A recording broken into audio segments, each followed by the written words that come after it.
Tonight's episode of the 31st Lap Podcast is brought to you by D'Amico, Chrysler, Dodge Jeep, and Ram, serving the Finger Lakes since 1963.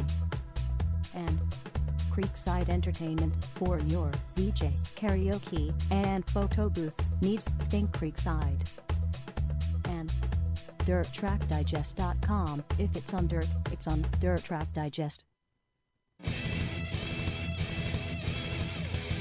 This is the 31st Lap Podcast, recorded live in the studios of FingerLakes1.com in downtown Seneca Falls, New York. And now, your hosts, Chris Marquardt. Good afternoon, good evening, good night, good morning, depends on what time you might be tuning into episode number 84 of the 31st Lap, powered by D'Amico, Chrysler, Dodge, Jeep, and connected to you fans at home by Creekside Entertainment on a week in and week out basis. Big hello also to all of our viewers out there in the live chat. We see Race Chaser Online TV has checked in. Says, welcome to the big show. Not necessarily the biggest show here tonight, I'll tell you that much. I'm Chris Marquardt, as we said in the open, and I am flying solo tonight. Episode number 84. This is officially the 100th posting of the 31st Lap and the 31st Lap Live. Between those two entities, we've done this 100 times, so we appreciate you coming on and being part of this milestone program for us. Unfortunately, nobody else was able to make it tonight. John and Mike are both over at Lebanon Valley Speedway. Jay got tied up in a meeting at work. He said that the budget meeting content, however, was riveting. Unfortunately, we're not going to be able to catch up with him.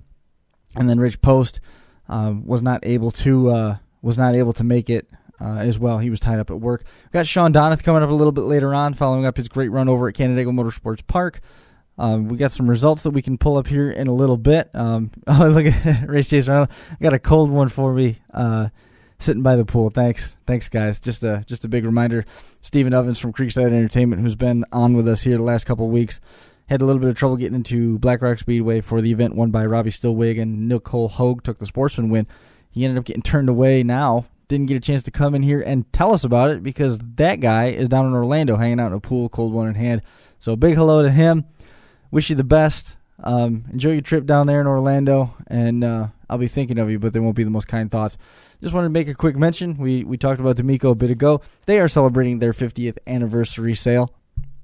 They've been a staple in the Finger Lakes since 1963, and D'Amico Chrysler Dodge Jeep Ram offers full-service parts and sales from their headquarters on Routes 5 and 20 on the west side of Geneva. Their lineup includes the beautiful 2014 Jeep Grand Cherokee and Dodge's hot new offering, the Dart. That car is going to be profiled in the Finger Lakes Times Automotion section coming up next week.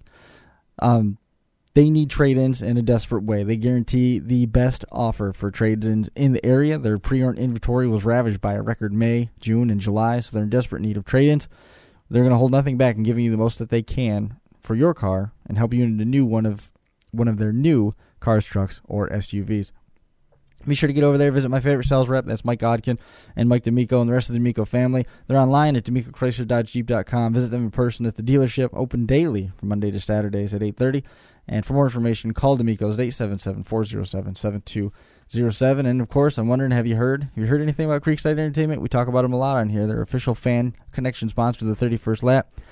Creekside Entertainment is based out of Newark. They're the fastest-growing DJ service in the Finger Lakes. The group features anything you might need to kickstart your next party or gathering. They're the official photo booth provider of the Rochester Nighthawks. They offer DJ services, sound rentals, karaoke. They can be found in the area weekly, including FNA's Rhythm and Booze, the Great Bar in Waterloo. They're there from Tuesdays from 8 to 12. Friday nights at the Poorhouse from 9 until 1, all the way through December. And Friday nights at the Quality Inn located in Newark, featuring rock and roll karaoke from 9:30 to 1:30. And Saturday nights at the Penny VFW from 8 until 12. That's Creekside Entertainment, the official fan connection sponsor of the 31st Lap. Online at CreeksideEntertainmentDJ.com. Call Stu 315-481-9700 or email CreeksideEntertainment@yahoo.com. Look at Ken. Ken's jumping in. That Dart is sweet. I spun the wheels on that thing. I had to go do a test drive for it, and that Dart was awesome. If I was a little bit more acclimated driving stick, I'd definitely be looking into buying that. But with all the video equipment that we have to transport, now with some of our own podcast rig that we're working on putting together for Smashed Empire Films, I'm looking at probably picking up a Dodge Journey or a Dodge Caravan, something along those lines. Something's got a little bit more room. My wife has a Caliber, which is similar to the platform of a Jeep Compass.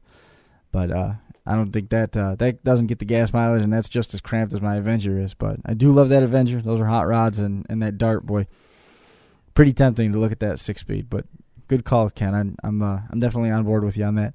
Just a few minutes away from getting Shawn Donath on the phone. He had a great run over there at the Canandaigua Motorsports Park. Jimmy Phelps picked up the modified win. It was good to see him turn in some quality finish there at the Land of Legends. Had a big turnout over there. Was one of the Richard Petty Motorsports crew members that won the new Legend Sportsman feature, which was kind of cool to see. And then Steve Poirier ended up picking up the win with Lucas Oil Empire Super Sprints. And like I said, we're going to be getting Shawn Donath on the phone here in just a second. And all you fans watching at home are going to get to watch me dial him because I don't have anything else to cut to other than maybe showing you the empty seats that are around. There you go. That's who's co-hosting with me tonight. Shawn's had a great year. We got some folks weighing in on our live chat. I think that's Steven there. Shawn Donath has had a great season coming together. And Ken's telling us that he loves the journey, too. There's so many places to put things, plus an ice cooler built into the back seats. Ken, you're not telling me anything. The journey is something I'd love to have parked in my driveway, no doubt. Yeah, there's all those empty seats. So we're going to be getting Shawn Donath on the phone here in just 1 second, so if you'll bear with me. I jotted his number down on one of these sheets of paper so we didn't lose it. 558.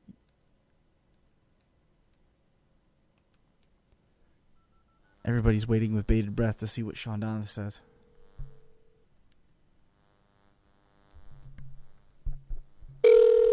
There it is. Everybody knows it's ringing. Hello. Hey, Shawn? Yes. Hey, it's Chris for the 31st lap. Can I put you in? Oh, how are you? Hey, not too bad. Joining us on the line now, Shawn Donath. Shawn, just wanted to first right off the top say congratulations. You guys are having an incredible season, and tell us a little bit about your run over there at the Canandaigua Motorsports Park. Actually, our season's been kind of up and down. We started out real strong, but had a rough spell in the middle of the season, and Canandaigua definitely turned things around. We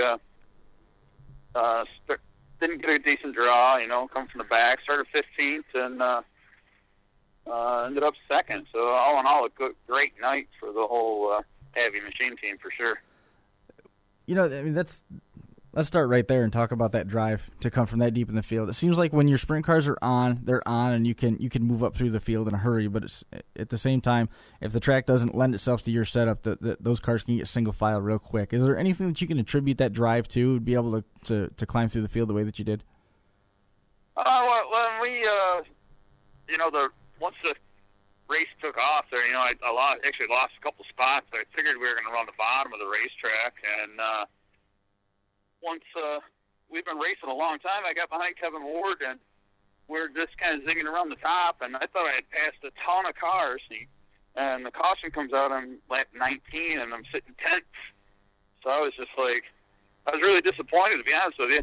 There's 6 laps left, we're sitting 10th, and on the restart, I just decided that I was going to not lift through 3 and 4, and it actually stuck, and the rest of the race it was wide open. So just a great effort on the whole team's part. I just should have drove it that hard early in the night, I guess. How hairy is it going into turns 3 and 4 at Canandaigua wide open? How fast? They had to kind of grab you by the britches a little bit doing that the first time. Usually it does. It always grabs you by the britches the first time, and you sometimes you do that and it don't stick and you look like a fool. But I got a lot of confidence in my guys, so they're not going to send me out there with something that's not going to stick. It's just being brave enough to keep your foot in it, and once it does stick, it definitely gives you a little more confidence to do it the whole time. So who's stronger in that case, the car or you? I don't know. It's a pretty good question. The car is definitely a great piece, and it's and it's not. You know how it is. It takes a lot of guys to make a good car. So I'm the lucky one to get to drive the thing. We've already got some comments coming in on the Creekside Entertainment live chat. Joining us on the Creekside Entertainment hotline, Shawn Donath, regular with Empire Super Sprints, had a great season going so far and really was able to turn the corner here at Canandaigua Motorsports Park behind Steve Poirier. Let's first talk about the Donath motors. The Donath motors have been strong all season long. Yeah, it's like very happy with the way everything's been going with the whole Donna's Motorworks program. The Doug Emery teams has had great runs with the 33 car, with with Stu Friesen driving, and with Doug Emery driving. They've both been able to pick off wins, which is great for us. And I can't complain at all with the way my stuff's running. And we've got late models that are winning races, and some modifieds that are running out front. We haven't won with the modifieds yet, but I think that's pretty close too with Justin Wright. Some more stuff coming in on the live chat here. What's so far this year has been your favorite new track to compete at? I went to Woodhull for the first time, and did you flatfoot Woodhull? Actually, was invited down there with Mike Emhoff and the Patriots, and Nathan Pickering was the one that actually convinced me to go there. And it was a blast. It was a lot of fun, And as far as new tracks, that's the only new track we've hit this year. But probably the funnest new thing that we've done all year was probably the Central New York Speed Weeks with the ESS was a lot of fun. We've talked with a bunch of the different ESS drivers about what Speed Weeks entails. I mean, talk about what that really was for your team. Looking back on it, how major of an undertaking was it to get the equipment ready for that many different tracks in that short amount of time and that many days?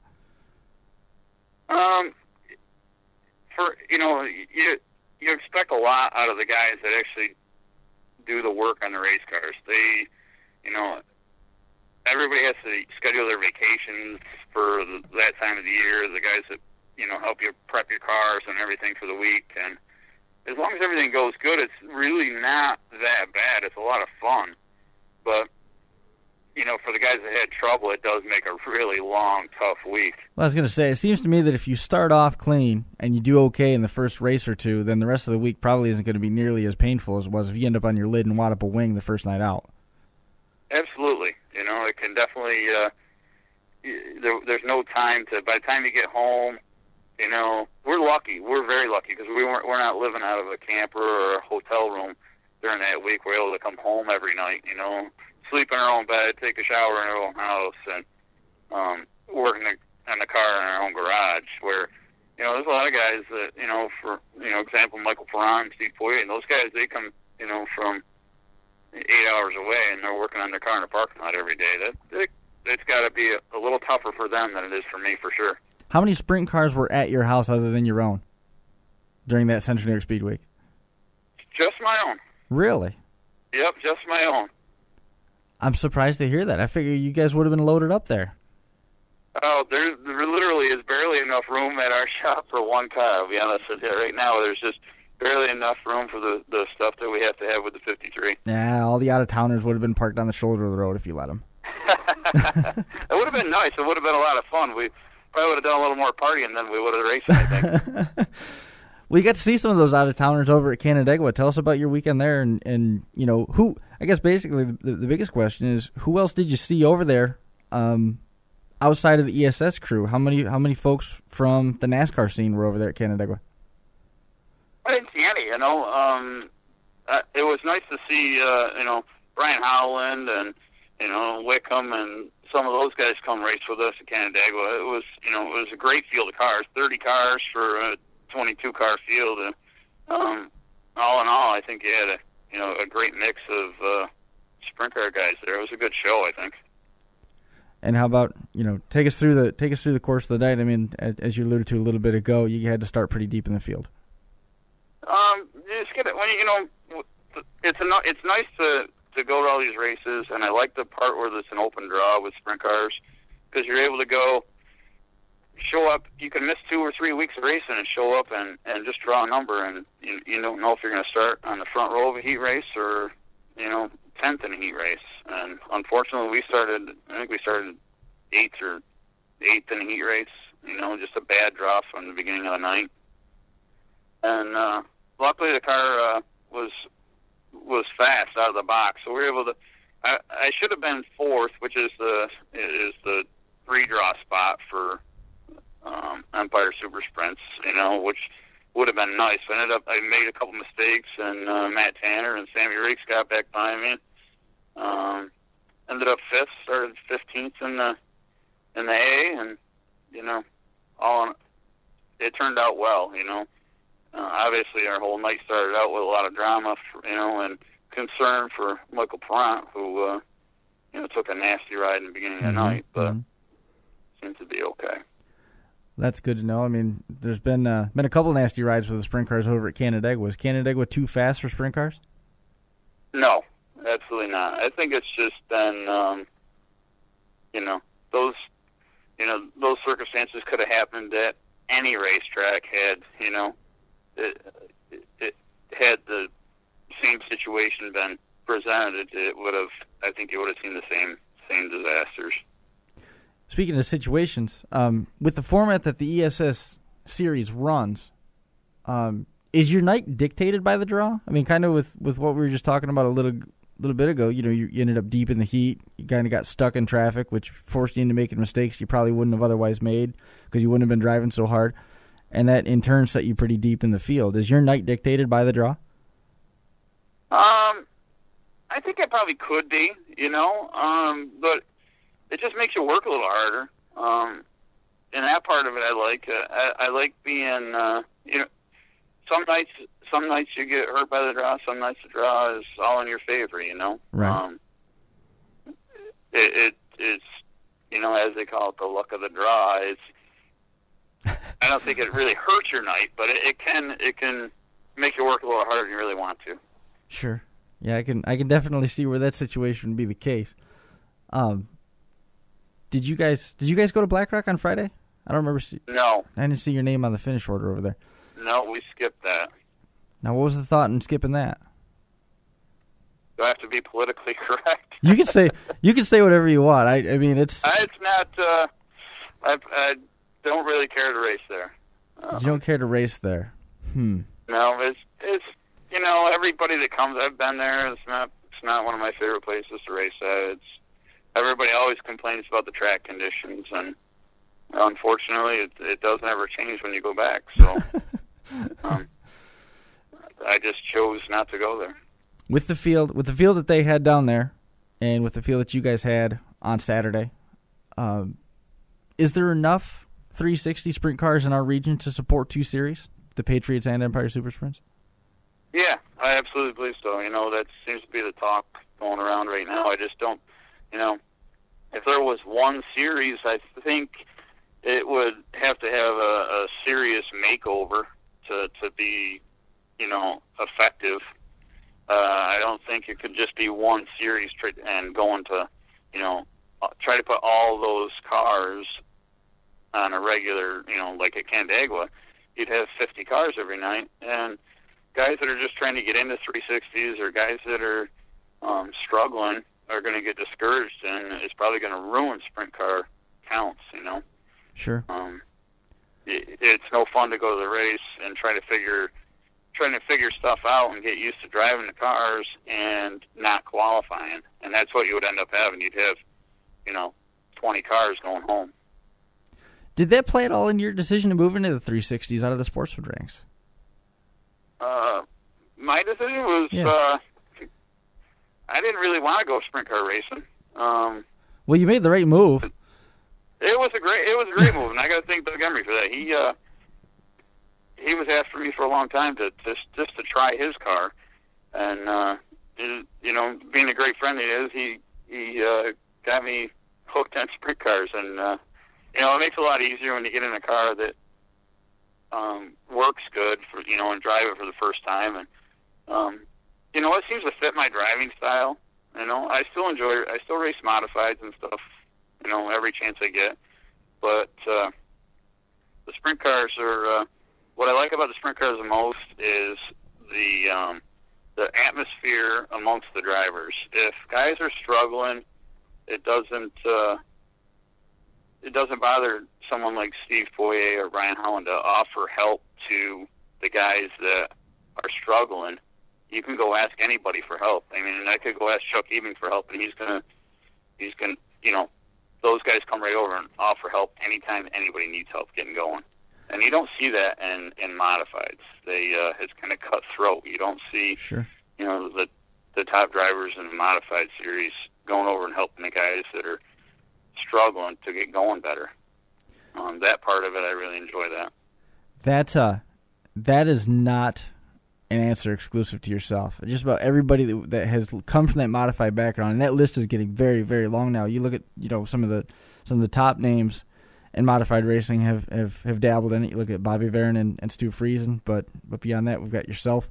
Paul Kinney's moved over. Jason Barney's moved over. Sammy Reeks, Chuck Ebing, obviously. You know, Lance Young, he was sort of the first one to make that jump. Steve Poirier, he's done okay for himself getting out of the modifieds and moving over to sprint cars. And all of them, when we ask that, it has nothing to do with driving style or appeal or affordability. The first thing they say is atmosphere. Yeah, it's the camaraderie part of it, you know. It's a big family. We all have, we go to Canada, there's 15 teams at Michael Perron's house working on race cars and having a good time. We at end of the season last year at Fonda Speedway, everybody brought a dish to pass and put all the tables together, and we just had a big party in the pits after the last race of the year at Fonda, and you never see that with modifieds. It's just, I don't think you would see that with modifieds. I mean, that's not something that's even coming on the horizon either. That segment of racing is so broken and splintered off into their own factions and sections and groups and stuff like that. I don't foresee that happening ever on the modified side of things. But the thing is, it's automatic with the sprint cars. It's automatic. Nope, and you're right. And it's funny because Paul Kinney and I were just talking about this summer. We raced modifieds at Utica Rome against each other for years. We never spoke, ever. And now that now we're racing sprint cars, we talk quite often. You know, and it's pretty sad that you don't get to meet somebody like that or be friends with them because of the way that your sport is. It shouldn't be like that. I mean, we all racing to have a good time, and I'll tell you what, I think everybody that's racing the sprint cars, we're having a good time, believe me. We've asked all the drivers that have gone from modifieds to sprint cars, you know, what did you take from the modified and apply to the sprint car? And we've talked about the driving style and the way that you do different things. You just approach to the cars a little bit different. Being that you still get into the modified periodically, is there anything that you learned in the sprint car that you can now apply to what you do in a modified? Yeah. I definitely do. You know, I've learned, well, I mean, I took throttle control. You know, I thought I was pretty decent at throttle control in the modified. You know, on a black racetrack, I did pretty decent. Mm-hmm. And that still seems to be, you know, that helped me transition to the sprint car. What I've learned racing sprint cars that I take to the modifieds is how to run I run the cushion completely different now with a modified than I used to. I think I can be quite faster now on the cushion after running sprint cars. There's just a whole different technique to driving it on the cushion. Sure. When you look across the different chassis manufacturers, we've brought this up on the modified sort of thing, and there isn't a whole lot of difference. How about in the sprint car world? Is there a lot of difference between the different chassis and being able to change the setup and this car is going to work better on this type of surface, and that car is going to work better on that type of surface, and this car is going to work better for this type of driver, things along those lines? Is there a lot of difference between the different chassis? I don't know. I mean, I see there's, you know, for the most part, they're all pretty close. I run Eagle chassis that we get from like MF Motorsports, and I'm very, very happy with them. You know, you do see some stuff that, some different things like Ryan Linder, who is, you know, doing a great job with the X1 chassis, and those cars are going good. You know, there's a bunch of different little tricks and stuff that they've done to that. They've taken kind of a cross between some modified stuff and tried to apply it to sprint cars. And I applaud those guys for trying that stuff. But for the most part, chassis to chassis are pretty much, you get certain ones that, certain brands are a little stiffer or softer. Mm-hmm. All of the locating pieces are pretty much the same. I think the biggest thing with sprint cars is your shocks. That seems to be more crucial now than it ever used to be. And we're very fortunate to be able to work with AFCO in that area of our racing and have great support from them. How difficult is it for somebody to get tied up with something like we see Integra shocks on a lot of cars? AFCO's another big one in our neck of the woods. Is it just a matter of calling them up and saying, "Hey, I'm running a sprint car and I need some shocks"? Or what goes into developing a relationship like that with a manufacturer, be it Franklin rear end or a brake combination or a shock setup? What goes into that? I think it's just like anything. You want to, if you're running good, they seem to be more willing to work with you. My crew chief Pete was able to, we were looking for help when we started, when we left Doug Emery's team, and 2 years ago, beginning of last year, we left Doug's to go with Ron Mushi team, and we were looking for help, and AFCO was pretty, we had sent some stuff around, and the package that they offered us was really good. So it was probably one of the best things that I've done in a long time was to get hooked up with them. Like I say, their support is phenomenal, and we couldn't be any happier. How do you get hooked up with them? I don't know. It's just you got guys that get a lot of free stuff and then don't use it, and we're just fortunate enough that they do help us, and we don't get free stuff, but we do get a lot of support from them, and I couldn't be any more happy than that. What's the life of a shock now? Yeah, it depends. We just had one that only made it one race, so our shocks are these are the same. These shocks are 2 years old. We have them rebuilt and stuff, but unless we have an issue, they don't. We don't rebuild them halfway through the year or anything. They run all season long unless they get wrecked. Wow. And that's usually the only time that we ever have to have anything done with these. I do know guys that are having, running 10 races and getting them rebuilt, but, the product that we're using right now is, unless it's damaged, we don't have to do anything to it. Got all sorts of stuff still coming in on the Creekside Entertainment live chat. Somebody, on the topic of the party at Fonda at the end of last year, they're asking what's it like to run up in Canada. What's the most difficult part to get to Canada, and what's the part that is the most different from what you're used to in New York and Pennsylvania? Going to Canada racing? Yeah, going over the border. The border can be tough, It depends, I think it's definitely easier when you have a smaller hauler. These guys, I've seen guys not make races because of the big hauler. But the fans, I'll be honest with you, the fans are into racing just as much as they are down here. It's pretty cool when we go to Granby. That's probably one of my favorite places to go to up there because literally they got 80s rock music blaring during intermission, and fans are dancing in the stands, and it's there's people all over the place. They treat you like you're the outlaws when you come into town. So that part of it is really cool when you go to Canada. And on the topic of Canada, by the way, we had somebody chime in, and maybe you can add a little bit more fact to this, but it looks like Perrin has been moved back home. Yep, actually he went home yesterday. Yesterday? That's some good news. Yesterday, they got it home, and he's going to has some, have his issues taken care of, with his back and neck in Montreal. I mean, you look at Tony Stewart with his broken leg,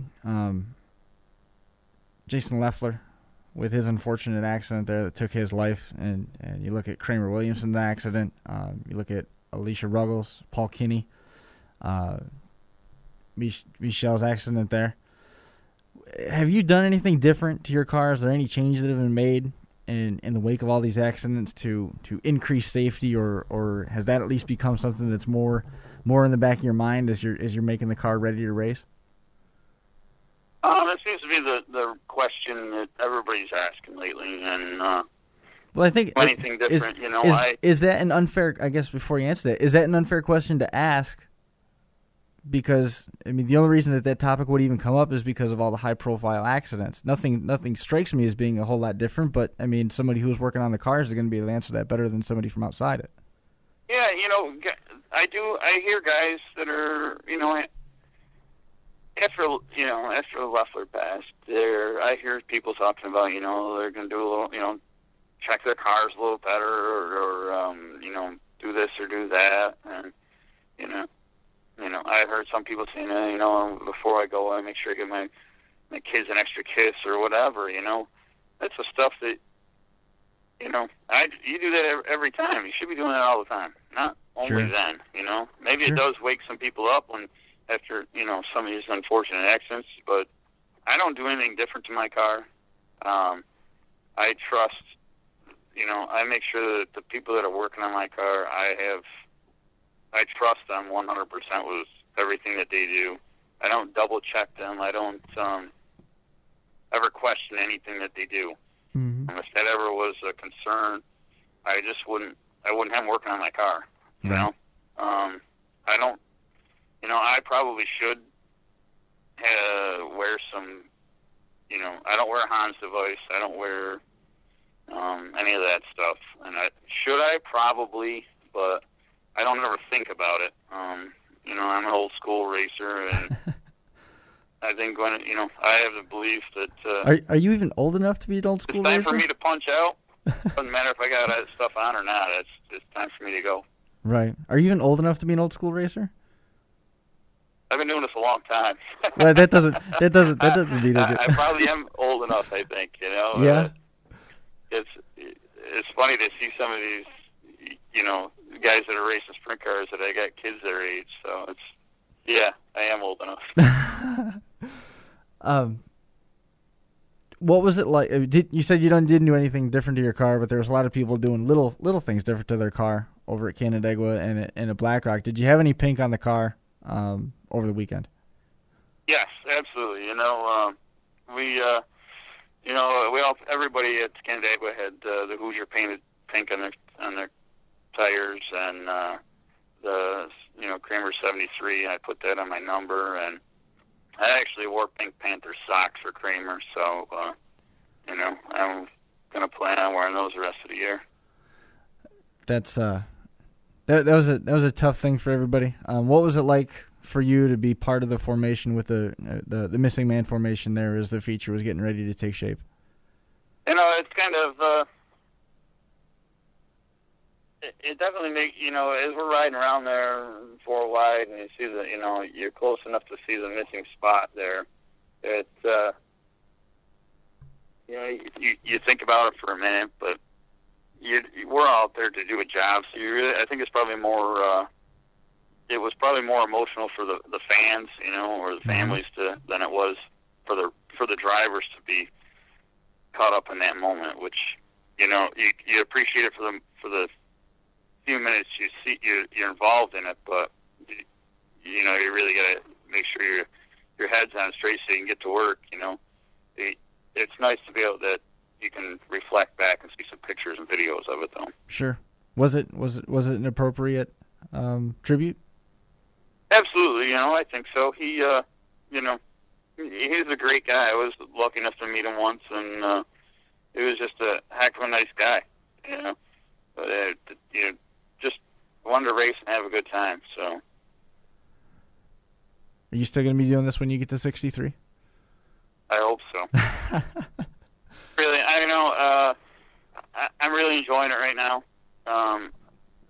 The older I get, the more I don't get butterflies. I'm still relaxed. I don't ever get nervous or jerky or anything.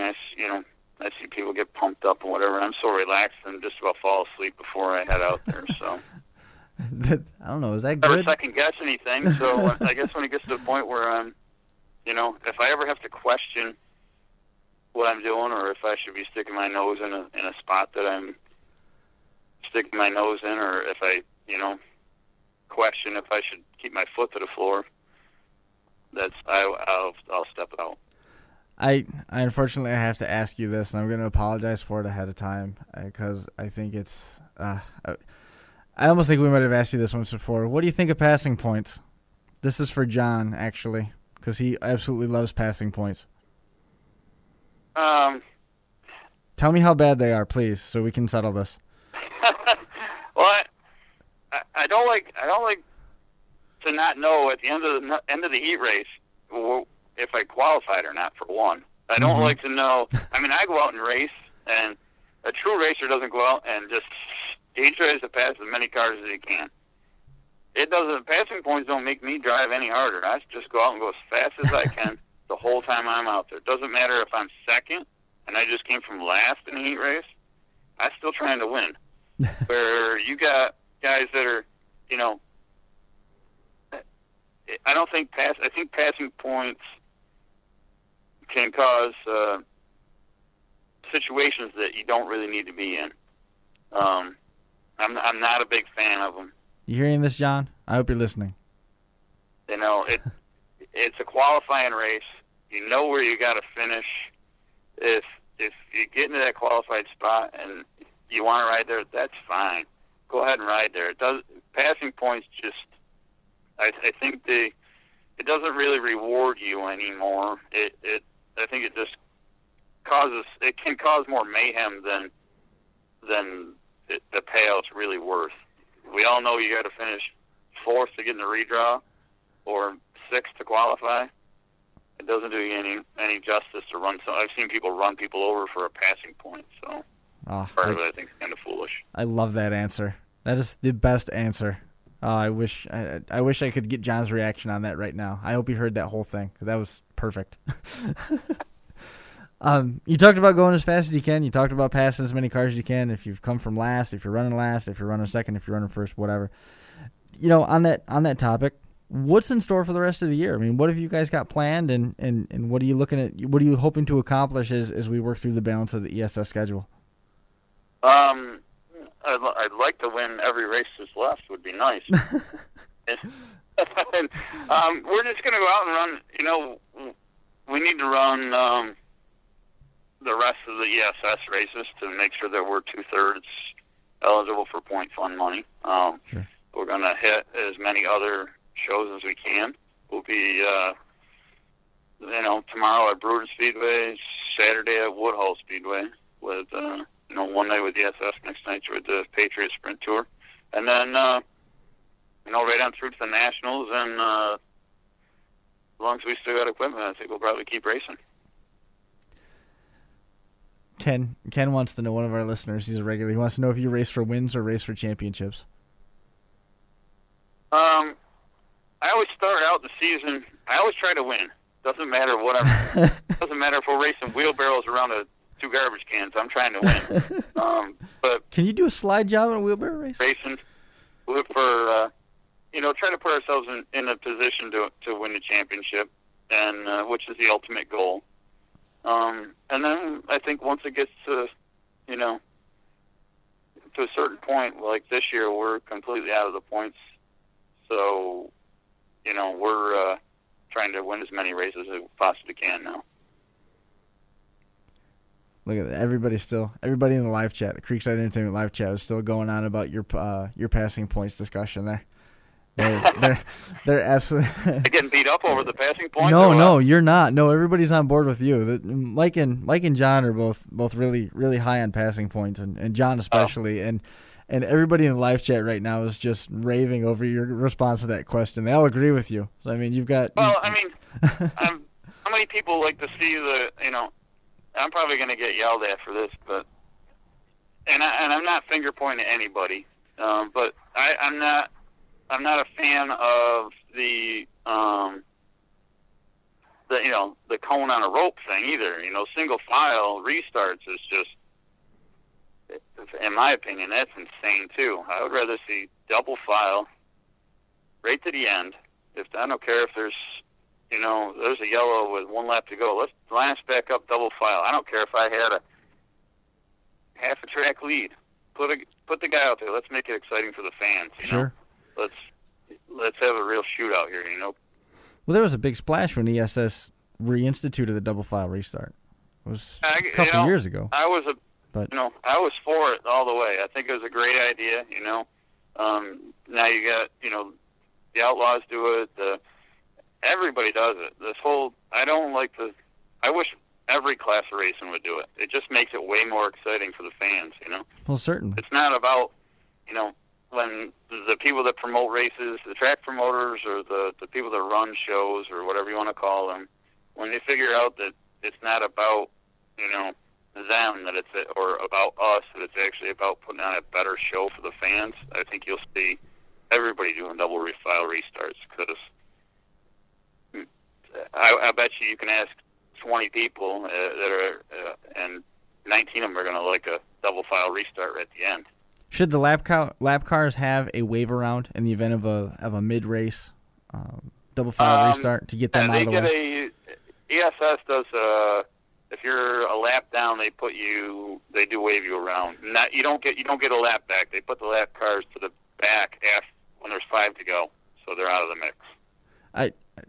I understand that, but as a driver, do you like that, or would you rather have the lap cars in between? I'd rather them not.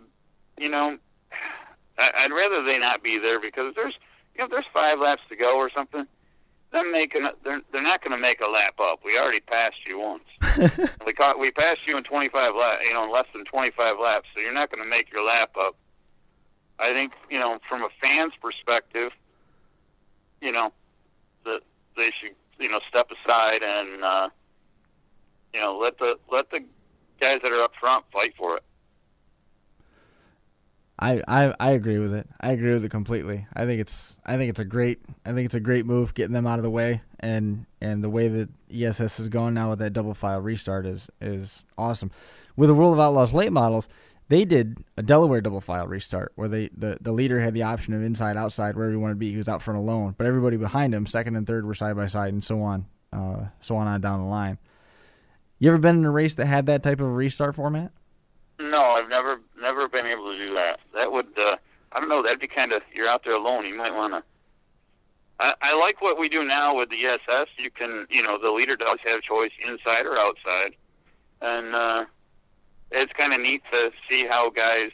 I like being second just to see what the other guy's going to do. I think that's kind of cool. I don't really care. I'm never disappointed. I can't say that I'm ever disappointed to whichever lane's left to me. I think it's pretty neat that to see them. Sometimes you get a guy he's like, I'm gonna take the outside, and then last second he decides he wants the inside, and I just kind of chuckle because I don't know why. I probably shouldn't, but it's neat to see how guys can change their minds so fast. Sure. Or at the last second think that they're going to be, they're making a wrong decision. Have you ever outthought yourself on a restart? Oh, I'm sure. It's you can't. I'm sure that I have. What's that? Yeah. I'm sure I have, and not. I can't pull an example out of my head. But how many back and forths, inside outsides, does it take before you make your decision when you're the leader? When I'm the leader? Yeah. How many different times do you have to waffle back and forth before you pick one? I always stick with the first one. Really? I never try to. I usually don't second guess myself. I've learned in the past, by second guessing yourself, I end up shooting myself in the foot. So now it's whatever I go for the first time, I stick with it. Hard to argue with that. That's well, how many times you second guess yourself and you're like, oh, I wish I didn't do that. This way, if I only get one guess, I can always second guess myself later. If you don't second guess yourself anymore, I try not to. I really don't. I've found that,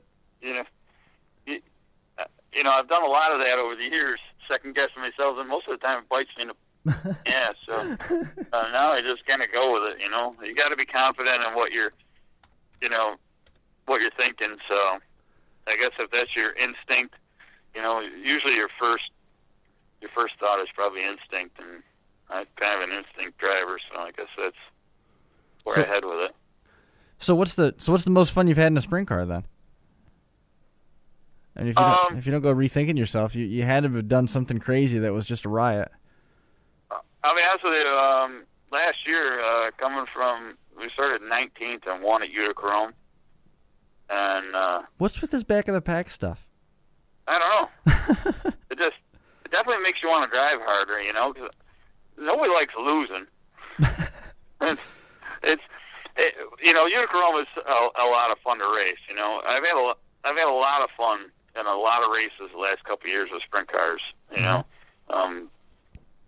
And by far, I'd have to say probably one of the best nights of my career was probably coming from 19th to win at Utica. It was just fun because you could go. It didn't matter. The car was so good. It didn't matter if I was on the bottom or the middle or the top. The car was flawless, and it's just when it sticks every place on the racetrack and the track's black and slippery, it makes it way easier for me to drive and a lot more fun. When you have a Superman car like that and you have a night going the way that was at Utica when you were moving from 19th to 1st, how easy is it to overdrive the car and give up that Superman feeling? Oh, I think with a sprint car, it's easy to overdrive it anytime. I think that's, when I first started driving it, that was, I used to do that all the time. Probably the best, in nights like that, it's exceptionally easy. It's probably harder to keep yourself, calm enough to keep driving it. Sure. The best advice I ever got when I had a fast race car, I wrecked a bunch of people at Utica, and it was like first or second lap. I stuck myself to the outside and wrecked a bunch of cars. And Lance Young, who's been racing sprint cars a long time, and it's a lot of respect for him. We had a talk, and he goes, "If you ever figure out how to relax and still go that fast, and you're going to be really tough," he goes, "you just got to get some patience." He goes, "It doesn't do you any good to go as fast as you can on the first couple laps, and then you're not around at the end." So, that I think that's probably, it's harder to keep yourself calm the whole race and not overdrive early in the race and take yourself out with a sprint car because you're going so fast. Sure. I think that's harder than it is to have a really fast car and not, when you got a supercar like you do, like that night at Utica, it's harder. It's a lot easier to drive that for sure. We've kept you here for about 40 minutes. I hope we're not keeping you from anything too awful important. No, my guys are in there working away. They actually just came out and asked me a couple of questions. Oh, they keep me from working. That's not bad. Perfect. All right. Well, we got some more time if you're willing to give it to us, and we got some more questions coming in on the live chat. Is the sprint car set up when it's on? Does it allow you to go flat out at pretty much any track that you're at? And the one obviously that's probably paramount in everybody's mind would be Woodhull with the way that's set up, or is there ones that you have no choice but you have to lift? Woodhull, I think you have to lift. I would guess that too. What's that? I said I would guess that too. It's like Martinsville with banks. I don't think there's a lot of tracks that you can flat foot. That's surprising to me. Mohawk allows that, I think, early in the night. Canandaigua allows that early in the night. But I haven't been to a lot of tracks where I've been able to actually hold it wide open all the way around. Most tracks, they've got a nice corner. You can probably flat foot one end, but the other end is not exactly the same. So you got to work the throttle at the other end. Canandaigua with that case? No, I mean, Canandaigua, like I say, I'll go out for hot laps and hold wide open all the way around. I won my heat race, not this past race, but the other Tony Stewart night there. My whole heat race, my foot was to the floor the whole time. I never pulled it off. But I couldn't do that in the feature. On the topic of that event, somebody who you've had a pretty long association with, Doug Emery, picks up the win in that event. What were some of your thoughts having worked with that team? Oh, I was happy for Doug. It was nice. So we were running 1-2 in that race until the wreck. So I couldn't have been any more happy for Doug. Really, it's nice that that he's still having success. It's because him and Barb are just great people, and they just want to race and have a good time. And it's nice to be able to see him go and still have win races, knowing that he's doing that out of his paycheck, just like and that's how we're doing our team. But it's nice to see that he's still putting that thing out front. Sure. What are they working on? They just getting it scaled up for the races this weekend? Or is there stuff specifically that has to be done? Tires getting ready. They should be about ready to load it up here in a couple minutes. So we'll be all done with it, loaded up and ready to go tonight. Well, we did some wheel bearings tonight and changed torsion bars and mount a couple tires, and that's pretty much it for tonight. We're ready to go. That is the other nice thing about sprint cars versus modifieds. We're able to work on it. If the car's in one piece with a sprint car, you can work on it 2 nights a week for maybe 3 hours each night, and you're good to go. With a modified, you're working on it. Even if you are in one piece and no wrecks, you're still working on it all week long to get the thing ready. So I don't miss that part of it. Now, why such a stark contrast in time allotment? I mean, that seems hard to comprehend.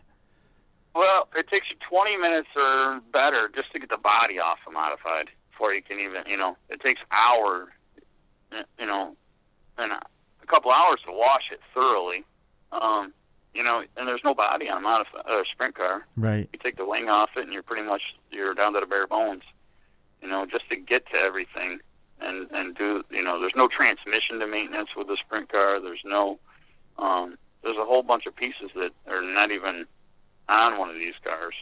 Mm-hmm. Stuff doesn't wear out as much, so the stuff doesn't wear out as much because the cars are so much lighter.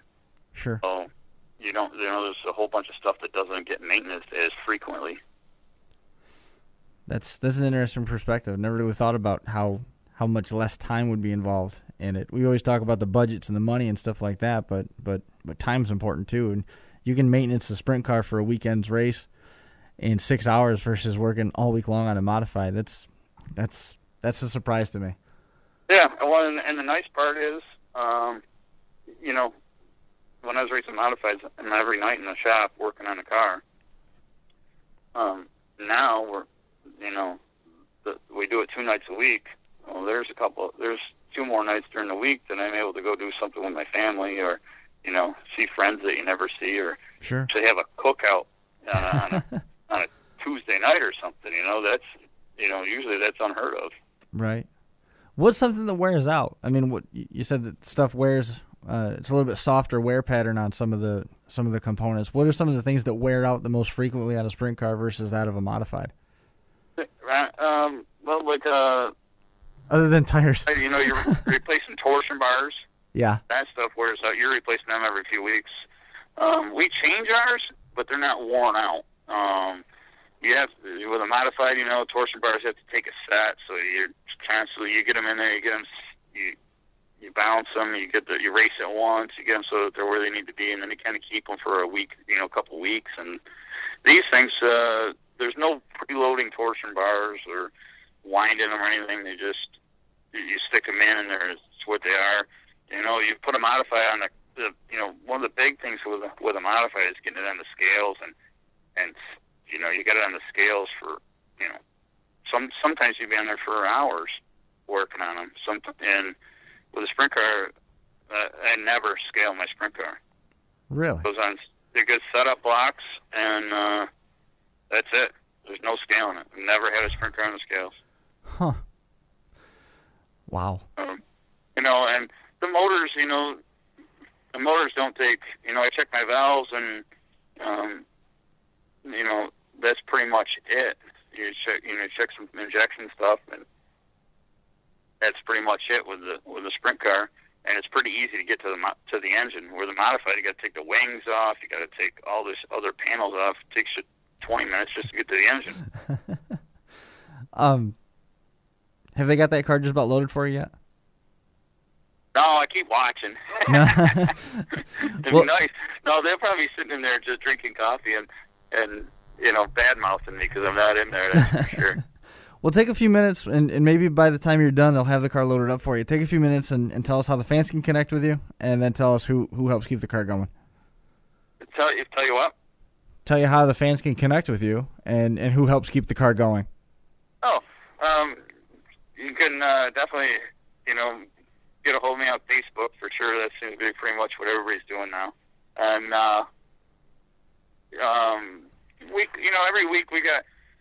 every week working in the car, it's the same core group of guys. Pete Lewandowski and Glenn Lewandowski, John Haney, Brian Mayfield. We got Greg Haney here tonight. As I say, it's all of us guys, here having a good time working on it.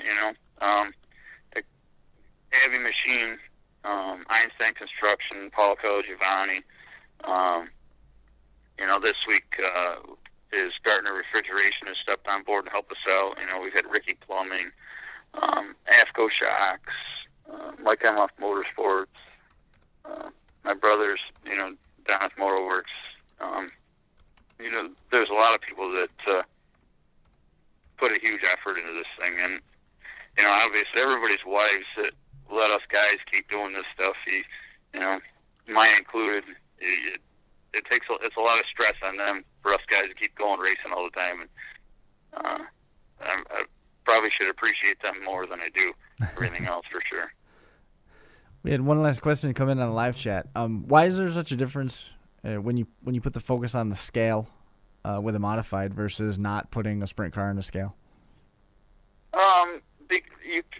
You could never do a modified with setup blocks because the torsion bars literally have to be preloaded to hold the weight of the car. Mm-hmm. A modified runs a way softer spring rate than a sprint car does, which is you wouldn't think so. Like they'll run, let's say, a 925 bar is the average rate torsion bar for a right rear of any modified, and sprint cars run a 1025 rate torsion bar. So there's no preload in the bar. It just it's stiff enough that it holds it up. The reason they can get away with running such stiff bars is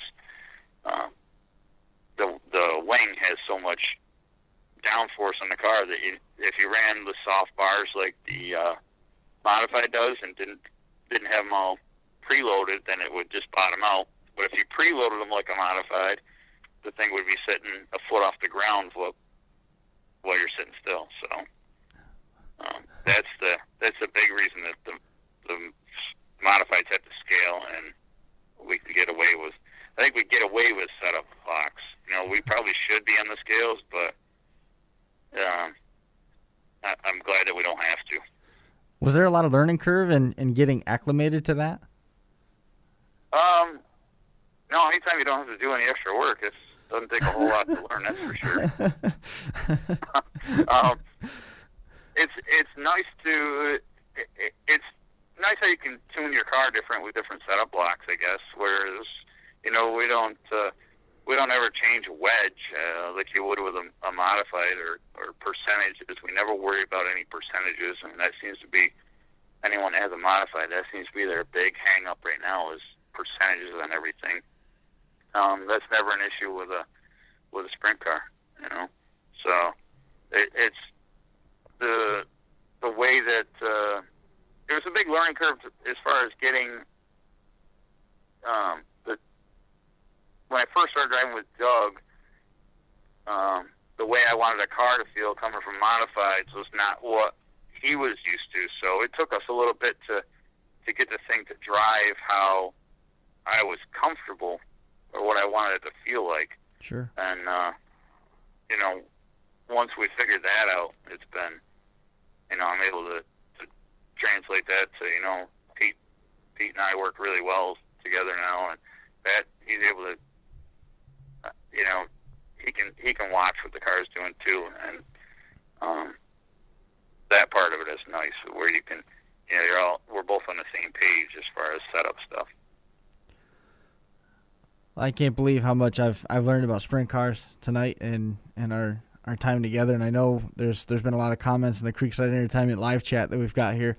People frequently saying, "Wow, I only knew some of that," but they've taken a lot out of our conversation tonight as well. And they get that car loaded yet for you? No, they're picking us at the door yet. I'm not gonna lie. I'm running out of questions for you. I'm trying to keep you occupied until they get that thing in the trailer. Oh, is that it? We're probably pretty close to getting that thing loaded up, I guess. All right. Well, I sure appreciate your time tonight and coming on. Congratulations on the run. A lot of big postseason shows coming up. Wish you the best in those, and certainly look forward to catching up with you again here, hopefully at one of the live events down the line. Awesome, great. Thanks for the invite, and had a good time. So hope everybody else had fun, and thanks again. Sure seem to. We appreciate it, Shawn. We'll talk to you soon. All right, see ya. Thanks. And there goes Shawn Donath on the Creekside Entertainment live chat and hotline. There was so much stuff to discuss tonight, man, between the difference between scaling a modified and not having to scale a sprint car and the learning curves and the maintenance times. Really, really interesting stuff. I'm glad Jay Fish was actually pivotal in trying to get that together, and thankfully we were able to, the pieces fell in line, and we were able to spend close to an hour with Shawn Donath, who was a runner-up over at Canandaigua Motorsports Park behind Steve Poirier. Taking a look at our Creekside Entertainment live chat. Everybody saying they enjoyed the visit by Shawn Donath. We're getting pretty close to wrapping up this edition of the 31st Lap. Once again, officially episode number 84, but it is the 100th post for the 31st Lap and 31st Lap Live. Got a couple of people that help make the 31st Lap possible on a regular basis. Above and beyond, Finger Lakes 1 hosting us in the studios here in Seneca Falls. D'Amico Chrysler Dodge Jeep, who's celebrating their 50th anniversary sale. They've been a staple in the Finger Lakes since 1963. D'Amico Chrysler Dodge Jeep Ram offers full service parts and sales from the headquarters on routes 5 and 20 on the west side of Geneva. The lineup includes the 2014 Dodge Challenger, the Dodge Charger, the Chrysler 300, the Dodge Journey, the Dodge Avenger. Full line. Everything looks sporty. Everything's muscular. You got to check it out. Of course, this is a very pivotal time for them because they need every trade-in that they can get because they're running out of pre-owned inventory. It was ravaged by record May, June, and July sales. They're in desperate need of quality pre-owned vehicles. They guarantee that they will give you the best offer for your trade-in in the area. They've also got that 50th anniversary sale with weekly prizes, so be sure to stop in and register. Stop by. Visit my favorite sales rep, Mike Godkin, Mike D'Amico, and the rest of the D'Amico family online at D'AmicoChryslerDodgeJeep.com or visit them in person at the dealership, open daily at 8:30 from Monday to Saturday. For more information, call D'Amico's at 877-407-7207. RaceChaserOnline.com, contributing writer, sitting in Florida, sipping on cocktails in the pool, taking a week off from his duties at Creekside Entertainment based out of Newark. They are the fastest-growing DJ service in the Finger Lakes. The group features anything you might need to kickstart your next party or gathering. Official photo booth provider of the Rochester Nighthawks, Creekside Entertainment offers DJ services, sound rentals, and karaoke. They can be found weekly in the area, including F&A's Rhythm and Booze on Tuesdays from 8 to 12. Every Friday night at the Poorhouse from 9 to 1 all the way through December. Friday nights at the Quality Inn in Newark featuring rock and roll karaoke from 9:30 to 1:30. And Saturday nights at the Penny Inn VFW from 8 to 12. It's Creekside Entertainment, the official fan connection sponsors of the 31st Lap. They're online at CreeksideEntertainmentDJ.com, or you can call Stu at 315-481-9700 or email CreeksideEntertainment@yahoo.com. Got some more stuff coming in on the live chat. Oh, Ken wants to know if he gets a discount if he mentions my name. You can always try it, Ken. It's worth a shot. It can never hurt. Go in and ask for Mike D'Amico, or go in and ask for Mike Godkin and let him know that you heard about D'Amico Chrysler Dodge Jeep on the 31st lap. That's the best I can promise you. Patriot Sprint Tour is at Woodhull this Saturday night. Looks like Race Chaser Online, New York. That's our buddy Steven Evans from Creekside. He's down in Florida. He can't wait to see the 360s go around that track. Busy weekend for racing all over the place. Make sure you get out, see your local favorites at your local racetrack. That's going to do it for this edition of the 31st Lap. Once again, I'm Chris Marquardt. This was episode number 84, and officially it was the 100th post of the 31st Lap and 31st Lap Live. We hope to see you right back here next week on that edition of the 31st Lap.